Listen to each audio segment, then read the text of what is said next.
Ito si sir, dati, last year pa lang sana siya pupunta rito bibili. Ang problema, na-aksidente.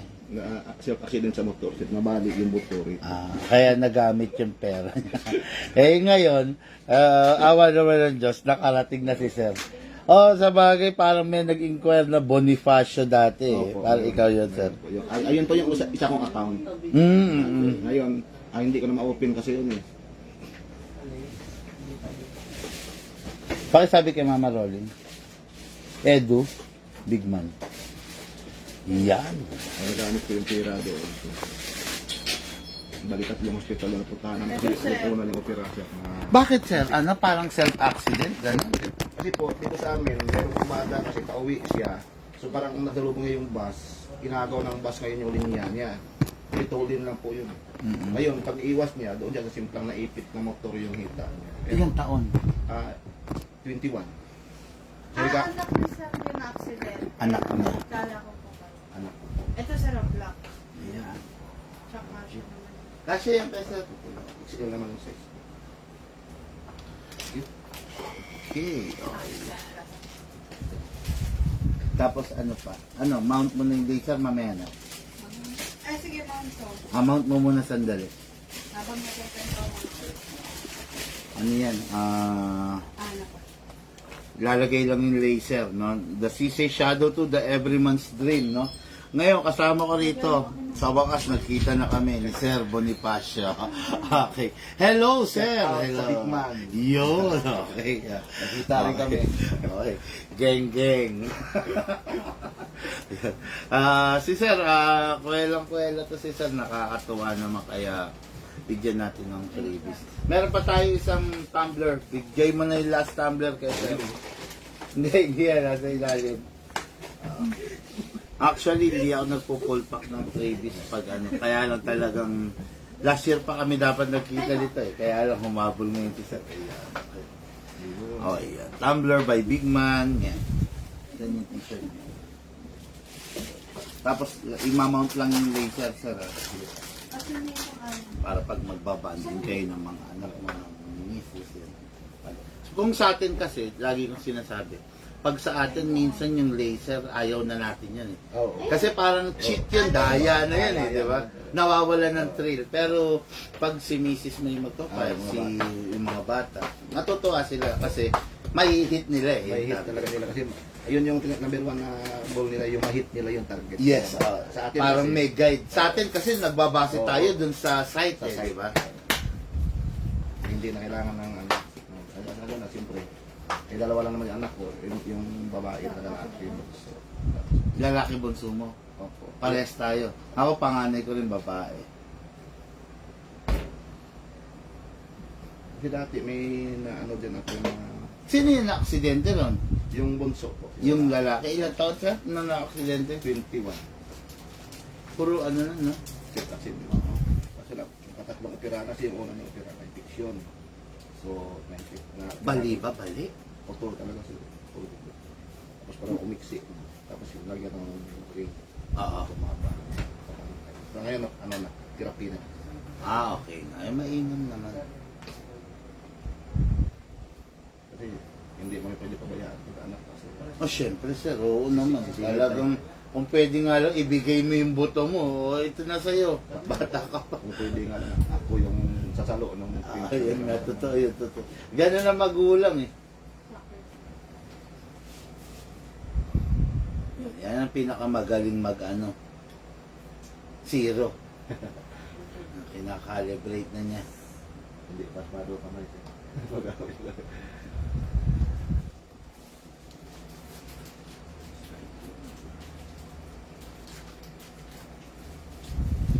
Hindi ka dyan, Lok. Kaya-kaya eh, no? Lukas, magpagupit ka na. Okay, mga Airsoft, no? Yun nga, as I was saying kanina, yun si Sir, bali ang napili ng unit. Isa to sa sa napakabilis pumili ng unit, no? Kasi bago pa man din siya pumunta rito. Akin na yung tools, ha? Yan, sama mo. bago pa man din siya pumunta rito, meron ng unit talaga na nasa isip niya. Which is yun nga, yung CC Shadow 2, the Everyman's Dream, the Shadow 2. Okay. What is good and special about the Shadow 2? Alam nyo naman, di ba? 12 kg, 14 kg, at saka CO2, pwedeng-pwede, kayang-kaya. Kayang-kaya nitong unit na to, no? Okay, 12 kg, yan ang ginawa talaga for the pistol. Pero 14 kg ginawa para sa mga rifle. Pero, yun nga, kahit gamitin natin itong 4 kg na pang rifle, dito sa unit na to, kaya niya mag-survive. Kayang-kaya niya. It is because iba ang metal na ginamit dito, tsaka iba yung talagang pulidong-pulido. Subukan mong gamitan ng 14 kg ang mga Glock, warak. Okay? Subukan mo rin gamitan ng 14 kg itong mga high kappa natin, warak to. Okay? Kaya talagang the best, number 1 pa rin talaga ang CC sa pagiging premium niya kasi kayang-kaya niya. Just imagine, no? Yung CO2 nga, kaya niya. Ano pa tong 14 kg? Panis na panis sa kanya to, no? Kaya ito yung unit na to ang ide-demo and box natin ngayon para sa ating airsoft. Okay? Sir, mukhang matagal ka ng follower, pero tuturuan ka pa rin kita. Ito, release the magazine. Ito, press lang to release yung magazine. Sir, bahala ka nang mag-alis ng mga sticker, ha? Pwede mo namang alisin yan. So, this is the magazine, mga ka-airsoft, no? Ang magazine, maximum palagi of 27 rounds. Pero, lagi, sir, meron ako sinasabi na huwag mong isasagad yung 27 kasi kawawa naman yung unit. Masyado siyang kawawa yung spring. Masyado siya nakapress. Medyo sad to say, mga ka-airsoft, no? Wala tayong available stock ng spring, no? The only way na ma-repair ko yan is gagawan namin ng paraan. Minomodify namin or kakatay tayo doon sa brand new, no? Yun lang ang paraan. Pero sa ngayon, walang available spring yan for that, no? Okay, so start natin. Output valve and inlet valve, parehas lalagyan ng oil. Pindutin ang output valve para mag-open, then sabay sprayan ng oil. Okay? Yan. Pag nakapindot ka, ang tendency yung oil papasok sa loob. Pag hindi ka nakapindot, nandyan lang nakatambay yung oil, sir. Ngayon, tuwing kailan i-sprayan lang siya. Sa tuwing mapapansin mo na tuyo na siya, sir. Huwag pong palagi. Then dito rin sa ilalim, mga ka-airsoft. Yun, doon. Tapos, ito na yung unit, no? Ito yung mismong unit. Sa mga Glock, sa mga 2011, dala-dalawa yung ini-sprayan. Sa CC Shadow 2, isa lang. Kasa, ilak manually, then isprayan natin ito. Ito, mga ka-airsoft, ayan, no? Yung nozzle, sa ibabaw lang. Okay, sir? Ito, ha? Medyo wala na yun. Okay. Medyo dinagdagan ko kasi unang spray pa lang niya.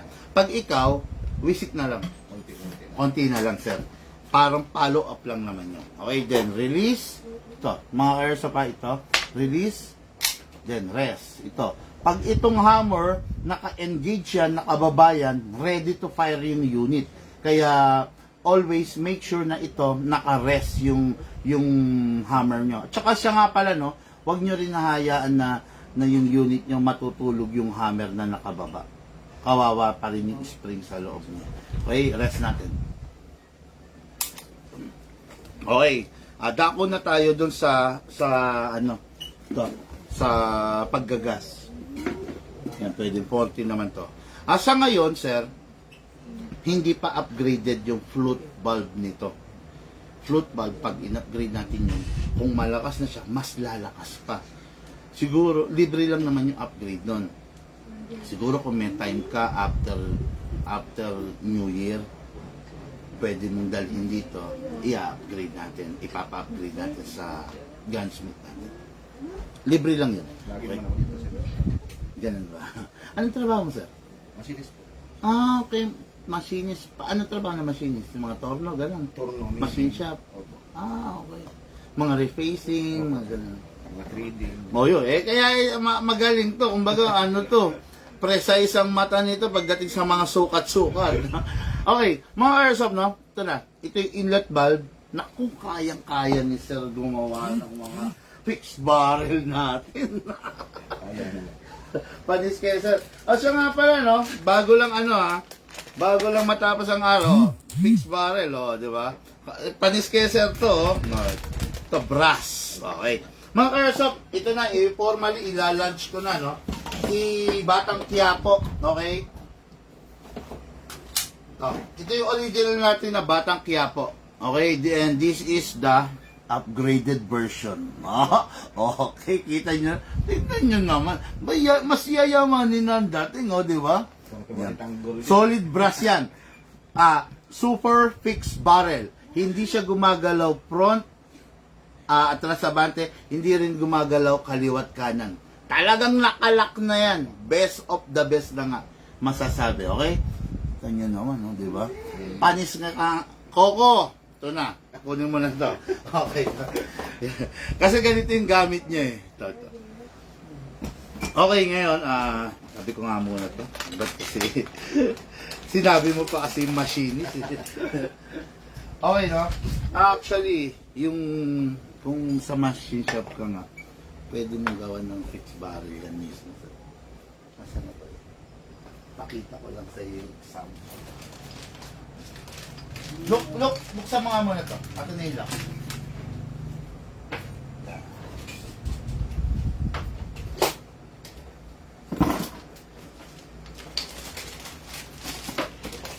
Ito, sir. Ito mga ka-airsoft, papapakita ko lang kay sir. Yan. Kayang-kaya mo yan, sir. Yan, basic. Yaman nito rin, sir. Basic, sa totoo lang kayang-kaya niya kasi yung gumagawa nito eh. So, yes, sir. Yan. Anyway, ayan, no. Maglalagay na tayo ng gas, mga ka-airsoft. Ito lang, sir. Sa paglalagay po ng gas, upside down, pataob. Hindi po pwedeng pa ganyan or patayo. Kailangan po paob, okay? Then, pwesto mo muna, isentro mo muna, sir. Then, saka mo ipe-press down. Okay? Lalagyan ko na, sir. 1, 2. Okay, 2 seconds is enough para sa isang full rounds. Mga ka-airsoft, no, sandali lang. Pag ito, in-upgrade natin ng... hindi, ibig ko sabihin, ganito muna. Yung 2 seconds na nilagay ko, sobra-sobra na yun sa isang full rounds. Ngayon, kung ito, i-upgrade to natin ng flute valve, yung 2 seconds na nilagay ko, kailangan gawin mong 3. Mas lalakas siya ng kaunti lang naman na consumption, pero mas lalakas yung unit mo. Kaya, yun lang. Basta ready ka na, may time ka, dalhin mo rito, sir, gagawin ng gunsmith natin. Okay. Saan ba? Reloader. Tapos ito, sir, kung tawagin to reloader, para paglagay ng bala. Hatakin mo lang to pababa, sir. Hatakin pababa. Put your right thumb here, mga ka-airsoft, para kung mabitawan mo, siya yung sasalo, hindi ito, no? Kasi pag ito, nababasag po ito. Marami tayong magazine dito, basag to. Okay? Hatak pababa. Then, dito po isushoot yung bala. Ngayon, pump lang po tayo. Yan. Mga airsoft, no? Tingnan nyo yung nangyari. May bungi, sir. So, kakalugin nyo lang yan, sir, para mawala yung bungi. Mas maganda yung orientation na ganyan. Left, right, walang bungi, para yung unit nyo, dire-diretso, walang misfeeding na mangyayari. Okay? Then, bitawan. Okay? Pasok sa unit. Malakas dapat. Okay? Huwag natin itutulak. Okay? Kasi akala mo nakalak na pero malalaglag yan. Hindi pala. Pasok sa unit. Then, kasa. Ready to fire. No? Ayan. Pagpa-fire natin yung ating airsoft ngayon. Okay, sir? Ayun po. Firing po.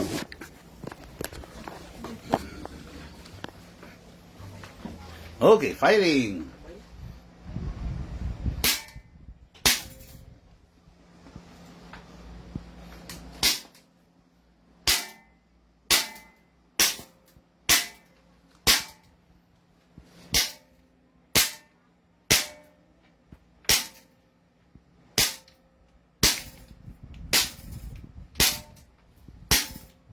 Yun, open bolt. Yan.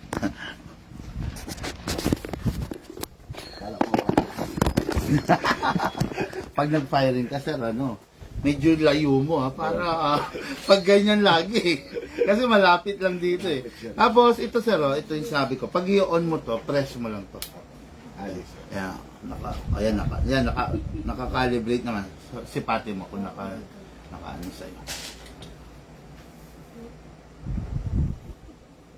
Pasok naman sir, di ba? Pero pwede mo pa rin i-adjust yan kasi baka ang site mo 6 o'clock or 12 o'clock. Dito sir, ito yung tools, ito yung extra battery. Dito mo lang, left and right, up and down. Okay? Ngayon, pag i-off mo, slide mo lang to sir. Okay? Yan, open bolt, open slide, whatever you call it. Release the magazine, next thing to do. Then, release the slide. Then, rest the hammer by pressing the trigger. Common mistake. Ginagawa nila. Ginagawa ng mga airsoft natin, pag nag-open slide, ginagawa nila, nire-release nila to. Okay? Then, maaalala nila, oops, naka-engage yung hammer. Bili ni Big Man yan. Gagawin nila, ipe-press nila. Yun, pumuputok. Delikado doon. Kung sakaling may naiwang bala, tsaka delikado doon sa unit kasi napepwersa yung slide, napepwersa yung mga stopper. Wag nyo pong gagawin yon. Gagawin nyo, release the magazine muna. Then, release the slide, tapos sabay ire-resto. Hindi na siya puputok. Tapos, iwasan nyo mga ka-airsoft yung nilalaro yung hammer. Yung mayat na yung ginaganyan. Wag nyong gagawin yun, no? Kasi yung unit nyo, ina-advance nyo lang yung pagkasira ng unit, no? Hindi naman design yung unit para laro-laruin, may pak, ganun. Igawin natin ng nasa tama yung pagtrato sa unit para tumagal. Okay? So, ayan, after that, may lamang pang hangin to. Kung matagal mong hindi gagamitin, sir, halimbawa lang, no? Halimbawa, mayroon kang ibang ginagawa, priority, hindi mo muna maharapan mag-airsoft, make sure na bago mo siya itabi, walang lamang bala. At saka, syempre, wala rin lamang gas. Press mo lang to. Okay.